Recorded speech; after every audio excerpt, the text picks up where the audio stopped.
नमस्कार साथियों, जय श्री कृष्णा, जय श्री राधे।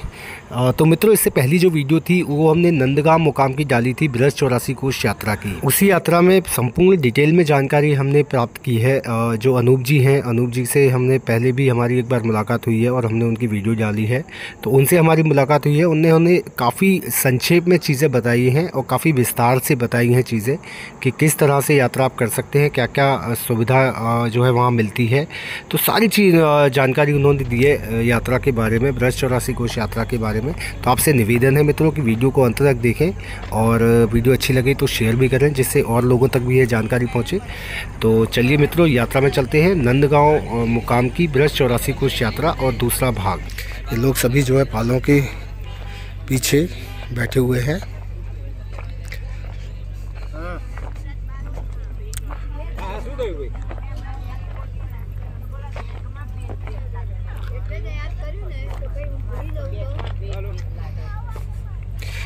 ये दोनों साइड पाल और बीच में जो है पालों से बाहर निकल के लोग बैठे हुए हैं, सुनहरी शाम का मज़ा ले रहे हैं, भगवत भजन करते हुए। साथियों, अगर आप भी ब्रज 84 कोष की यात्रा करना चाहते हैं तो आप हमें कमेंट कर सकते हैं और डिस्क्रिप्शन में हमने अपना नंबर डाला हुआ है, तो आप वो नंबर पे हमें व्हाट्सएप भी कर सकते हैं। ये देखिए, इस तरह से जैसे हमने अभी आपको बताया था वीडियो में कि इस तरह से जो है पाल वगैरह सब लद के गाड़ी में, इसमें देख रहे होंगे आप, पाल वगैरह लदे हुए हैं, सामान लोगों का रखा हुआ है। यहाँ अभी जो है रास की तैयारी चल रही है साथियों। सभी यहाँ पे आएंगे, जितने भी यहाँ पर यात्रा कर रहे हैं वैष्णवगण, वे सभी यहाँ पर आएंगे और यहाँ पे डांडिया रास किया जाएगा। महाराज जी द्वारा जो है गायन वादन किया जाएगा और सभी जो है उस नृत्य का आनंद लेंगे, डांडिया रास का आनंद लेंगे। तो आप भी वीडियो में बने रहिएगा, आपके सम्मुख प्रस्तुत करेंगे और दिखाएंगे। तब तक हम चल के अनूप जी से मिलते हैं और अनूप जी से जो है पूछते हैं क्या व्यवस्था है, यात्रा कैसे की जाती है, क्या तैयारियां करनी पड़ती हैं, क्या फ़ीस और चार्जेस लगते हैं। बहुत सारे जो क्वेश्चन आपके मन में हैं उन सभी का जवाब हमें वहाँ मिलेगा। तो चलिए साथियों। नमस्कार साथियों, जय श्री कृष्णा, जय श्री राधे। तो साथियों, जैसा कि आपने पिछली वीडियो पे बहुत सारे सवाल पूछे थे ब्रज यात्रा को लेके, ब्रज 84 कोष यात्रा को लेके, कि कैसे उठती है, कब उठती है, क्या इसका विधान रहता है, कैसे हम ज्वाइन कर सकते हैं, पाल कैसे रहते हैं, बहुत सारी चीज़ें जो आपने पूछी थी। तो हम ब्रज यात्रा में हैं, अभी आपको वीडियो में दिखाया था। और हमारे साथ में है चित्रकार वैष्णव मंडल के श्री अनूप जी चतुर्वेदी जी। तो इनसे हम बात करेंगे, आपकी बात कराएंगे, सारे जो भी सवाल हैं आपके, ये आपको उसका सॉल्यूशन बताएंगे। तो मित्रों, वीडियो में बने रहिएगा और बात करते हैं अनूप जी से। जय श्री कृष्णा, राधे राधे। अनूप जी, जय श्री कृष्णा, जय श्री कृष्ण, राधे राधे राधे, जय श्री कृष्णा, जय यमुना मैया, जय जमुना मैया की। पहला सवाल तो जो हमारे दर्शक कर रहे हैं वो ये है कि हम ये यात्रा कब उठती हैं और हम इनको ज्वाइन कैसे कर सकते हैं। ये यात्रा चतुर्मास एकादशी से लेकर देव उठनी एकादशी तक चतुर्मास कहा जाता है। इसमें कहा जाता है देवता सो रहे हैं। तो यह ब्रज मंडल है। सबसे पहले तो आपको ये बताना चाहूंगा मैं कि आप जो परिक्रमा करने की सोच रहे हैं, भूमि की परिक्रमा नहीं है, यह गोलोक धाम है जी। 84 कोष में, एक कोष में 3 किलोमीटर होता है, टोटल 252 किलोमीटर की यह यात्रा होती है 84 कोष जी। तो इसको चतुर्मास में करते हैं। चतुर्मास में करने का जो अभी चतुर्मास चल रहा है, चतुर्मास में करने का ये रीजन होता है इसका कि जितने भी तीर्थ हैं तो भगवान कृष्ण ने सारे तीर्थ ब्रज में बुला लिए। चतुर्मास में 4 महीना सारे तीर्थ ब्रज में वास करते हैं, इस कारण से इस समय पे करते हैं। और दूसरा कि इसे लीली परिक्रमा कहते हैं। इस समय बरसात होती है, बरसात की वजह से सब धरती एकदम समाचम लीली होती है। लीली का मतलब हरा होता है, हरा होता है, गुजराती में हरे को लीली कहते हैं जी। तो लीली परिक्रमा जैसे अभी हम आनंद ले रहे हैं, यह कोई ना कोई वल्लभ बालक उठाता है, अच्छा, संकल्प लेता है विश्राम घाट से। पहले तो उसके मन में संकल्प आता है यात्रा करनी है, फिर वो अपना एडवर्टाइजमेंट करते हैं, अपने जो खास शिष्य होते हैं उनको समाचार देते हैं। उनको समाचार देने के बाद वो एडवर्टाइजमेंट करते हैं, जो भी उनके शिष्य होते हैं वो सब उनसे जुड़ते हैं जी। उनसे जुड़ते हैं और जो मथुरा के जो गौड़ चौबे हैं, यमुना पुत्र जो तीर्थ पुरोहित हैं जी, जो महाराज श्री को भी यात्रा कराते हैं, वो लोग अपने अपने यजमानों में अपनी अपनी पत्रिका बना के देते हैं ओके। यजमान उनके साथ जुड़ते हैं। तो अब इसमें सुविधा क्या होती है, इसमें 3 कैटेगरी होती है। ठीक। एक वीआईपी होती है, एक वीवीआईपी होती है और एक जनरल होती है। तो मैं पहले आपको जनरल से बताऊंगा। जी बिल्कुल। जनरल में क्या होता है कि आपको जो भी आपका कॉन्ट्रैक्टर होता है वो आपको सुबह चाय कॉफी प्रोवाइड करेगा, नहाने के लिए गर्म पानी प्रोवाइड करेगा, और जब आप यात्रा से वापस आएंगे तो आपको नींबू पानी या छाछ कुछ भी वेलकम ड्रिंक प्रोवाइड किया जाएगा। उसके बाद पेट भर के भोजन होते हैं। इसमें गुजराती ज्यादा हिस्सा लेते हैं, मारवाड़ी भी लेते हैं, राजस्थान भी लेते हैं। तो जो भी होते हैं, जैसा ग्रुप होता है वैसा उनका रसोईया होता है। अगर गुजराती है तो गुजराती रसोई बनाता है, राजस्थानी है तो वो राजस्थानी रसोई बनाता है जी। तो दोपहर को पेट भर के खाना देते हैं, फिर 3-4 बजे के करीब चाय कॉफी देते हैं और रात को भरपेट नाश्ता देते हैं। मिनरल वाटर भी प्रोवाइड करते हैं। मिनरल वाटर साथ। एक टेंट होता है 18x18 का, उसमें 6 पलंग लगते हैं, 2 पंखे होते हैं जी। 2 मोबाइल के चार्जिंग पॉइंट होते हैं जी। और एक छीवा होता है। अच्छा। छीवा हम बोलेंगे कि जंगलों में पाल पड़ते हैं। जी। अब वो समय चला गया, पहले तो क्या था, कोई छीवा नहीं लगाता था, लोटा लेके जाना पड़ता था दूर तक। लेकिन अब समय का अभाव है, बहुत कंजेस्टेड हो गया है, जगह खाली बची नहीं है, तो छीवा लगाते हैं और पब्लिक जाना भी पसंद नहीं करती। तो चारों तरफ से आड़ कर देते हैं और बीच में गड्ढा कर देते हैं। अच्छा। और किसी को पैर की दिक्कत होती है, बैठ नहीं सकते, आजकल बड़ी ज्यादा समस्या आ रही है घोंटू की, हाँ घोंटू क्योंकि 40+ लेडीज होती है तो उसको नी रिप्लेसमेंट की प्रॉब्लम आ जाती है, नी की तो रिप्लेसमेंट हो ही जाती है उनकी, तो उनको नीचे बैठने में दिक्कत है, तो उसके लिए कुर्सी प्रोवाइड करते हैं। वो बड़ी कंफर्टेबल रहती है। जी सर। तो छीवा में जो है आपने बताया चेयर वगैरह सब उसमें लगी रहती है। कंफर्टेबल रहता है, चेयर रखते हैं, पानी खुद लेके जाना पड़ता है, पानी होता है अपने पास जी। उसके लिए लेवल लगाते हैं, नोकल लगा हुआ था, वो आपको पानी प्रोवाइड करता है। ठीक है। आप ले जाओ, मिनरल वाटर पीने के लिए देते हैं। अब सेकंड नंबर आता है वीआईपी पाल। हाँ, अब वीआईपी में ये अंतर होता है, सबसे पहले उनके पाल डबल प्लाई के होते हैं। अच्छा। जनरल में जो सिंगल प्लाई के होते हैं, तो डबल प्लाई में क्या होता है, एक तो बरसात से रक्षण मिलता है, दूसरा 6 की जगह उसमें 4 लोग होते हैं। ओके। 2 आदमी कम हो जाए। 2 आदमी कम होते हैं। नीचे कारपेट बिछाया हुआ होता है। जैसे अपने वीडियो में जमीन बताते हैं, तो इस समय भी आप वीडियो मार सकते हैं। जमीन की स्थिति ये रहती है वीआईपी में, खेत रहते हैं जमीन में। हाँ जी, खेत में रहते हैं, तो वीआईपी में कारपेट बिछा हुआ होता कारपेट बिछा जाता है। ओके। और डाइनिंग के लिए डाइनिंग टेबल होती है, 2 कुर्सी होती है, और उसको सर्विस वहीं प्रोवाइड कराई जाती है। मिनरल वाटर अनलिमिटेड होता है, जो जनरल में लिमिटेड होता है। अच्छा। 6 लोगों के बीच में 1 कैन होती है लिमिटेड। अच्छा। और वीआईपी में 4 लोगों के बीच में अनलिमिटेड होता है। नहीं तो 6 वाले अगर एक्स्ट्रा लेना चाहे तो उसका चार्ज देना पड़ता हो। हाँ, वो चार्जेबल होता है, पानी की व्यवस्था रहती है, चार्ज देके वो ले सकते हैं। ओके। और जो वीआईपी वाले होते हैं उनको पूरा पानी देते हैं। उनके लिए 2 पाल के बीच में एक लड़का रहता है जो हमेशा उनको सर्विस प्रोवाइड करता है 24 आवर। कुछ भी उनके पाल पे हो, सिक्योरिटी से लेके सब वो लड़का करता है। और कूलर लगा हुआ होता है उसमें। अच्छा। वीआईपी में जी। और सब सेम। जनरल में जो है खाली पंखा रहता है। वीआईपी में सुबह भी नाश्ता मिलता है चाय के साथ, जो अच्छा। जनरल में नहीं मिलता है। और दोपहर को भी चाय के साथ में फ्रूट या ऐसा नाश्ता मिलता है वीआईपी में। फ्रूट्स वगैरह भी देते हैं। जी। फिर उसके बाद तीसरी व्यवस्था होती है वीवीआईपी जी। वो वीवीआईपी की व्यवस्था ऐसी होती है कि आपको रूम प्रोवाइड कराए जाते हैं गेस्ट हाउस में जी। और यात्रा के दौरान पाल रहते हैं आपके। सुबह आप गेस्ट हाउस से गाड़ी आपको लेके आएगी, यात्रा के स्थल तक छोड़ेगी, वहां से फिर आपको पैदल चलना है जहां तक का हेला है, जहां तक यात्रा जाना है। वहां तक पहुंच के फिर आपको गाड़ी वहां से पिकअप करेगी, आपको पाल पर लाएगी। पाल पे आपको भोजन रहेगा दोपहर का, और आपके लिए पाल रहेगा। वो पाल में कूलर वगैरह सब लगे हुए होंगे, आपको दोपहर में पाल में सोना है। शाम को जो भी यहाँ मनोरथ होता है महाराष्ट्र का, उसके दर्शन करने और प्रसाद भोजन वगैरह सब यही पाल पे ही खाना है। गाड़ी आपको ले जाएगी गेस्ट हाउस पर। तो इस प्रकार से वीवीआईपी होता है, जो नाइट होल्ड गेस्ट हाउस में करता है और दिन भर पाल में रहता है। तो पाल का भी मजा कर सकता है वो, और रात को ज्यादा दिक्कत होने के कारण वो गेस्ट हाउस में रूम में भी रह सकता है।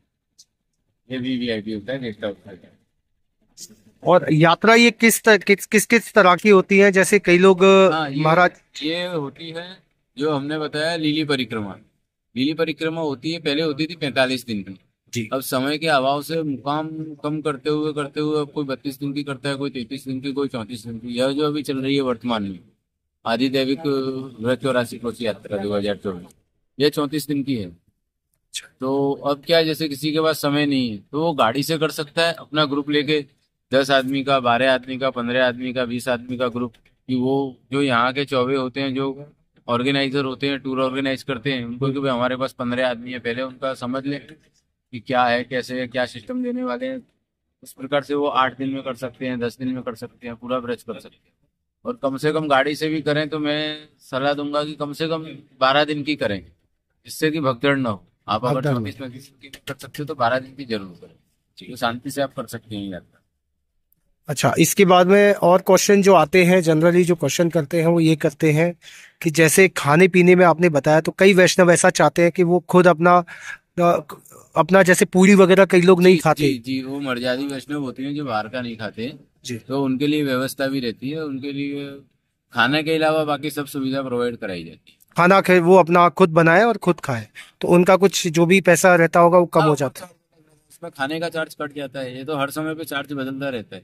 पहले यह यात्रा कोरोना से पहले जब बंद हुई थी तब 16,000 रुपये और 15,000 रुपये में हो जाती थी। जी। कोरोना के बाद जब स्टार्ट हुई 2023 में, तो 23 में समझ लीजिए वल्लभपुर का रेट था 45,000, 65,000 और 1,61,000। ओहो। वीवीआईपी वीआईपी का 65,000 था और जनरल का 45 था जी। इसमें जो हमारे चतुर्वेदी भाई थे, मेरा खुद का पाल था, उसमें मैं चित्रकार वैष्णव मंडल चलाता हूँ, मैं भी लोगों को यात्रा कराता हूँ जी। तो मेरे खुद के पाल थे उसमें। तो करीब हमारी जनरल की बुकिंग थी 31,000 की, हाँ। जिसमें हमने एक पाल में 6 लोगों को रखा और उसके ऊपर हमने आपको वीआईपी बताया तो उसकी 45,000 की थी। उसमें एक पाल में 4 लोग रहते थे, कूलर वगैरह लगा रहता था। और जो 1,61,000 की बुकिंग थी वो हमने 81,000 में कराई, गेस्ट हाउस प्लस पाल की गाड़ी के साथ में जी। तो वैष्णवों ने भी बहुत आनंद किया और हुई, लेकिन ये हर साल अब रेट बढ़ रहे हैं, महंगाई का समय है जी। तो पाल वगैरह, तंबू वगैरह सभी जो है बाहर से आता है। लेबर कार्टिंग बहुत महंगी हो गई है और जमीन का भी भाड़ा किराया वगैरह देना पड़ता है, हर चीज महंगी हो गई है, इस वजह से हर साल रेट चेंज होते रहते हैं। नेक्स्ट जो क्वेश्चन आता है वो ये आता है कि कई लोग जैसे बोलते हैं कि यात्रा में और परिक्रमा में क्या फर्क है। कई लोग ये बोलते हैं कि हमें तो खाली परिक्रमा लगाना है बृहद 84 कोष का, और यात्रा में और परिक्रमा में क्या फर्क आता है। एक दिन में जो हो जाता है उसे परिक्रमा कहते हैं और जो एक दिन से ज्यादा चलता है उसे यात्रा कहते हैं। जैसे हम गिरिराज जी की परिक्रमा देंगे 7 कोस की, तो 8 घंटे, 9 घंटे, 10 घंटे में हो जाएगी, तो वो परिक्रमा है जी। किसी भी मथुरा की परिक्रमा देते हैं, या वृंदावन की, या गोवर्धन की, या बरसाना की, या नंदगाम की, वो सब एक दिन में हो जाती है, 6 घंटे में, 8 घंटे में, 4 घंटे में, तो उसे परिक्रमा कहेंगे। और जैसे अब हम यात्रा कर रहे हैं, हम 14 तारीख से निकले हुए हैं और अभी 18 तारीख, तो इसे यात्रा कहते हैं जी। ये अंतर होता है परिक्रमा और यात्रा। अच्छा, और मुकाम की अगर बात करें, जैसे क्या क्या मुकाम पड़ते हैं, किस किस जगह पे दर्शनों के लिए रुका जाता है, या किस किस जगह पे पाल डाले जाते हैं वो। इसमें जब हम मथुरा से चलते हैं तो पहला मुकाम मधुवन होता है। मधुवन जी जी, मधुवन में पाल पड़ते हैं और दूसरे दिन भी पाल मधुवन में ही रहते हैं, लेकिन यात्री दर्शन करने जाते हैं। तालवन है, कमोदवन है, तालवन कमोदवन करके वापस आ जाते हैं। फिर वहां से पार तीसरे दिन सतोहा पड़ता है जी। सतोहा से फिर हम आगे आते हैं तो जमनावता पाल पड़ता है। जमनावता से आगे आते हैं तो राधा कुंड, सतोहा से राधा कुंड पाल पड़ता है। राधा कुंड से फिर चंद्र सरोवर पाल पड़ता है। चंद्र सरोवर से जतिपुरा पड़ता है। जतिपुरा से आगे डीक पड़ता है। डीक से आगे सेव पड़ता है। सेव से आगे कामवन पड़ता है जी। कामवन के आगे बरसाना पड़ता है। जैसे कि बरसाने के बाद अब हम यहाँ आए, ये नंदगांव का मुकाम है। ये संकेत वन के सामने, लेकिन इसे नंदगांव का मुकाम कहेंगे। इसके आगे मुकाम कोसी पड़ेगा, शेरगढ़ पड़ेगा, बचवन पड़ेगा, चीरघाट पड़ेगा और ये वृंदावन से फिर डेंगरा गांव पड़ेगा। उसके बाद फिर गोकुल पड़ेगा, गोकुल के बाद मथुरा यात्रा। तो ऐसा करके 45 मतलब 40 दिन जो भी यात्रा के रहते हैं वे इसी तरह से पाल पर। ये जो यात्रा के नायक होते हैं वो तय करते हैं कि उन्हें कितने दिन में करनी है, कितने दिन कहाँ रहना है जी। तो 34-35 दिन में करते हैं। ये पुष्टि मार्गी रीत है जो 34-35 दिन में करते हैं। अगर तो अनूप जी, कई लोग पूछते हैं कि जैसे कोई यात्रा करना चाहता है, अब इस साल तो मेरे ख्याल से उठ रही है यात्रा, और जैसे आपने बताया भी रमेश बाबा की भी यात्रा उठेगी मेरे ख्याल से 15 अक्टूबर से, मैंने सुना है कि उठने वाली है 25 से। हाँ, तो 25 अक्टूबर से उठने वाली है। तो उस यात्रा में कहते हैं कि काफी लोग जो है ज्वाइन होते हैं, बहुत बड़ी यात्रा होती है, काफी लोग उसमें आते हैं। उस यात्रा को हम कहेंगे तो कुछ सतयुग की झलक दिखती है उसमें। अच्छा। वो जहाँ जाते हैं वो स्वयं पाकी होते हैं और सुविधा नहीं चाहिए होती।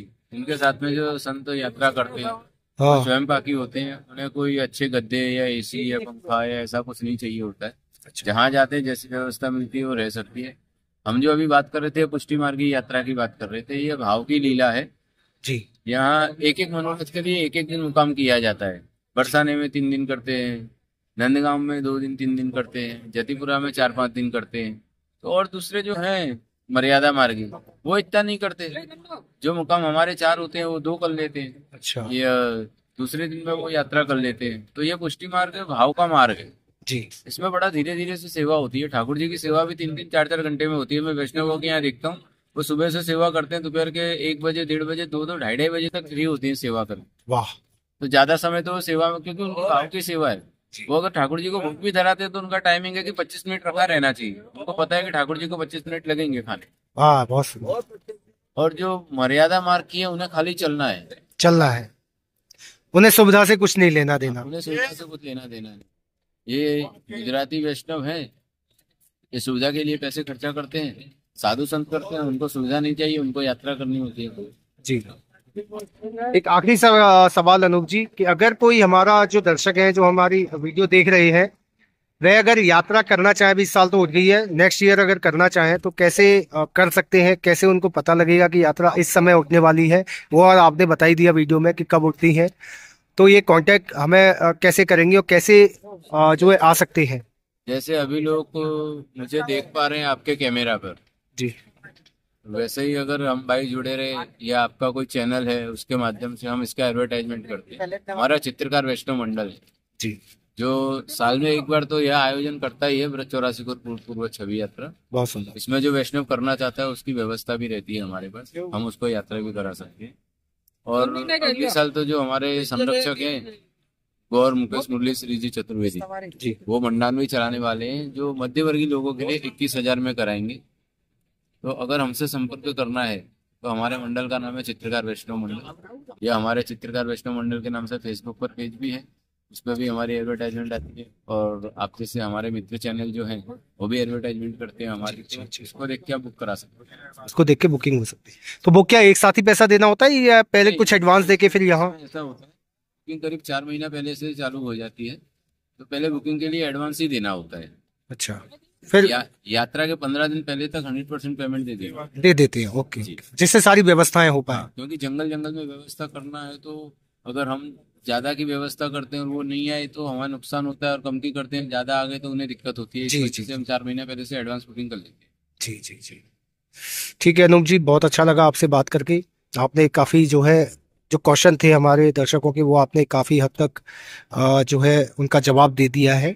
अगर फिर भी कुछ रह गया है मित्रों तो आप हमें जो है कमेंट कर सकते हैं। कमेंट के द्वारा आपके अगर कुछ क्वेश्चन है तो आप पूछ सकते हैं, हम उनका रिप्लाई आपको देंगे।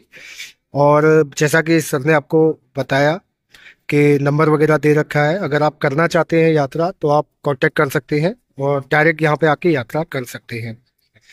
ठीक है सर, इस वीडियो में इतना ही है मित्रों, फिर मिलेंगे अगली वीडियो में। अनूप जी बहुत बहुत आपका शुक्रिया। जय श्री कृष्णा। तो फिर मिलेंगे मित्रों अगली वीडियो में, तो तब तक के लिए जय श्री कृष्णा, जय श्री राधे।